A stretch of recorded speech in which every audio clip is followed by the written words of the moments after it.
जायसी के पद्मावत के अंतर्गत नागमती वियोग खंड में आज हम पढ़ेंगे पद संख्या 8, 9 और 10। कार्तिक शरद चंद उजियारी, जग शीतल हों बिरह जारी। कवि कह रहे हैं कार्तिक के महीने में शरद के चंद्रमा की उजियारी छाई हुई है।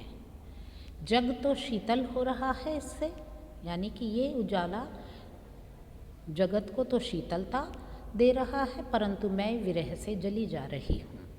14 करा कीन परगासु, 14 कलाओं से पूर्ण होकर चंद्रमा ने प्रकाश फैला दिया है।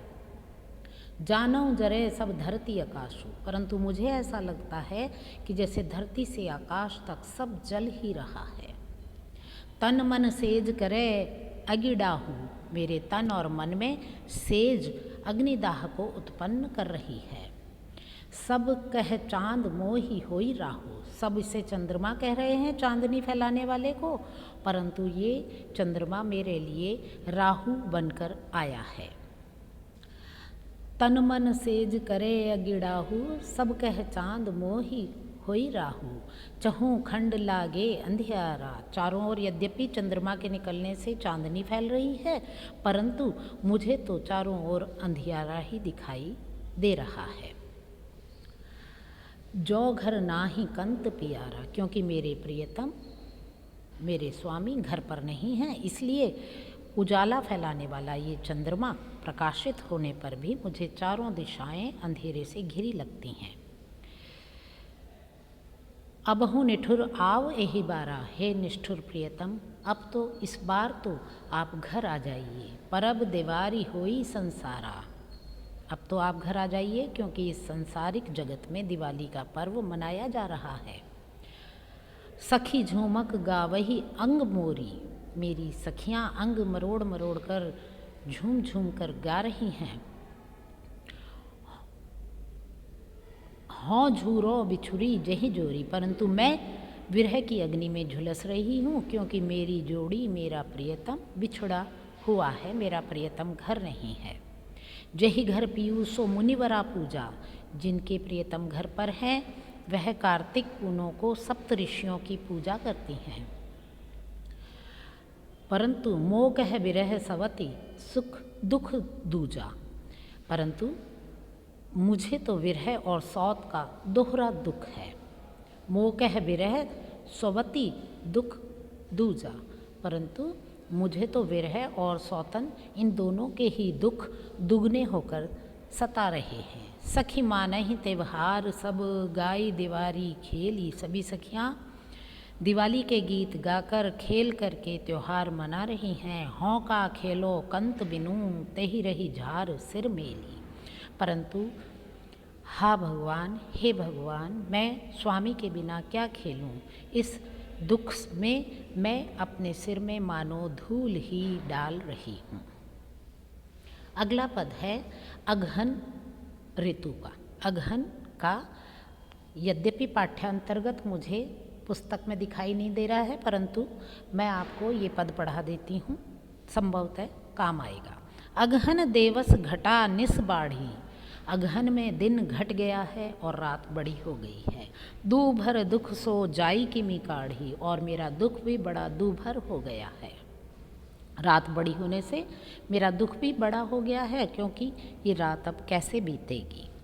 अब धनी देवस विरह भार आती, अब तो मुझ बाला को विरह के कारण दिन भी रात हो गई है। जरे विरह ज्यों दीपक बाती, और अब मैं बाला विरह के कारण दिन भी मेरे लिए रात हो गई है और मैं दीपक की बत्ती की तरह जल रही हूँ। कांपा हिया जनावा सीयू, तौपे जाई होई संग पीयू। शीत ऋतु ने अपना प्रभाव दिखाया है, उससे सर्दी से हृदय कांप रहा है। यदि प्रियतम संग में हो तभी यह शीतलता कुछ कम हो पाती। घर घर चीर रचा सब काहू, मोर रूप रंग लैगा नाहू। घर घर में सबने सर्दी की ऋतु के नए नए वस्त्र निकाल लिए हैं, मेरा रंग रूप, मेरा साज श्रृंगार तो स्वामी के साथ ही मानो चला गया है। मोर रूप रंग लेगा ना हूँ, मेरा रंग रूप तो मेरे प्रियतम ही मानो ले गए हैं। पलटी न बहुरा गा जो बिछोई, अबहूँ फिरे फिरे रंग सोई। वह बिछोही जब से गया तब से नहीं लौटा है, अब भी हे प्रियतम लौट आओ तो वही रंग रूप मेरा फिर आ सकता है। सियरी अग्नि बिरहिनी हिय जारा, इस शीत ऋतु में विरहग्नि ने मेरे हृदय को जला दिया है। सुलगी सुलगी दग्धय भय छारा, और हृदय सुलग सुलग कर जलने से मानो राख ही हो गया है। यह दुख दगध न जाने कंतु, जोबन जरम करे भस्मंतु। कंत, यह दाह का दुख आप नहीं जानते, इसीलिए यहाँ मेरा यौवन और मेरा जन्म दोनों ही मानो भस्म हो रहा है। पियसों कहेऊ संदेश रा, ए भंवराए काग, सोधनी बिरह जरी गई तहिक धुआं हम लाग। फिर अंत में कवि नागमती के हृदयोद्गारों को प्रस्तुत करते हुए कहते हैं कि हे भंवरे, हे कौए, ये संदेश मेरे प्रियतम से जाकर कह देना कि वह बाला विरह में जल गई और उसी का धुआं हमें लग गया, जिसके कारण हम काले हो गए। और अब है आज की नागमती वियोग खंड का अंतिम पद, जिसमें पूस माह का वर्णन है। पूस जाड़ थर थर तन कांपा, सूरज जड़ाई लंक दिसितापा। कवि कह रहे हैं कि पूस के महीने में जाड़े से शरीर थर थर काँप रहा है। उस समय सूर्य भी ठंडी लगने से लंका की ओर जाकर स्वयं भी तापता है। विरह बाड़ी भा दारुण सीयू, विरह के बढ़ने से ये सर्दी की ऋतु और अधिक भयावह हो गई है। कपि कपि मरो ले ही हरि जीऊ, और मैं काँप काँप कर मर रही हूँ, लगता है यह शीत ऋतु मेरे प्राण ही ले लेगी। कंत कहाँ लागो ओहि हियरे, पंथ अपार सूझ नहीं नियरे। हे स्वामी, आप कहाँ हैं कि मैं आपके हृदय से लग सकूं। पंथ अपार की आपके और मेरे बीच में वियोग का ये अपार रास्ता है। निकट की वस्तु भी मुझे तो दूर ही दिखाई देती है। सौर सपेती आवे जूड़ी, जाड़े के ओढ़ने बिछाने के जो भी वस्त्र हैं उनसे भी मुझे ठंड लगती है। जानहु सेज हिमांचल बूढ़ी, और मुझे ऐसा लगता है मानो कि सेज तो हिमालय की बर्फ़ में ही डूब गई है। मतलब मेरे पलंग सोने का स्थान इतना ठंडा है कि मानो हिमालय की बर्फ़ में ही डूब गया हो। चकई निसी बिछुरे दिन मिला, हों दिन रात बिरह को किला। चकवी रात को बिछड़ करके दिन में अपने चकवे से मिल लेती है, परंतु मैं तो कोयल की तरह से दिन और रात विरह को ही झेलती रहती हूँ। रैनी अकेली साथ नहीं सखी, मैं रात दिन विरह में तड़प रही हूँ, रात में भी अकेली रहती हूँ, सखी भी मेरे साथ नहीं होती। कैसे जिए बिछोई पंखी, मैं इस बिछोह में कैसे जीवन धारण करूं। रैनी अकेली साथ नहीं सखी, कैसे जिए बिछोही पंखी। मैं पूरी रात अकेली रह जाती हूँ, कोई सखी साथ नहीं होती। हे स्वामी, मैं कैसे जीऊँ जब मेरी जोड़ी का पंछी ही बिछुड़ गया है। बिरह सचान भयऊ तन जाड़ा, जियत खाई और मोए न छाड़ा।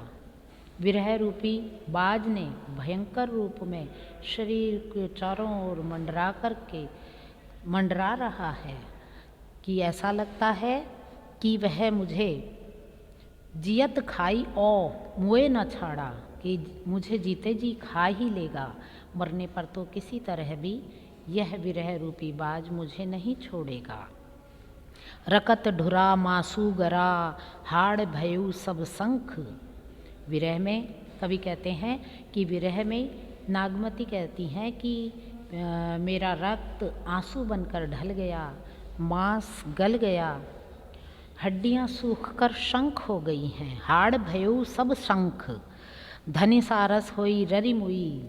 फिर कहती है कि ये बाला सारस की जोड़ी की भांति रटती हुई मर गई, पीऊ समेट ही पंख। हे प्रिय, अब आकर आप उस मृतक सारस की जोड़ी, मादा जोड़ी के पंख समेट लीजिए। तो ये था नागमती वियोग खंड। इसके साथ ही पाठ्यांतर्गत सिलेबस नागमती वियोग खंड पूर्ण होता है। अगले लेक्चर में हम प्रश्न खंड लेकर प्रस्तुत होंगे। नमस्कार।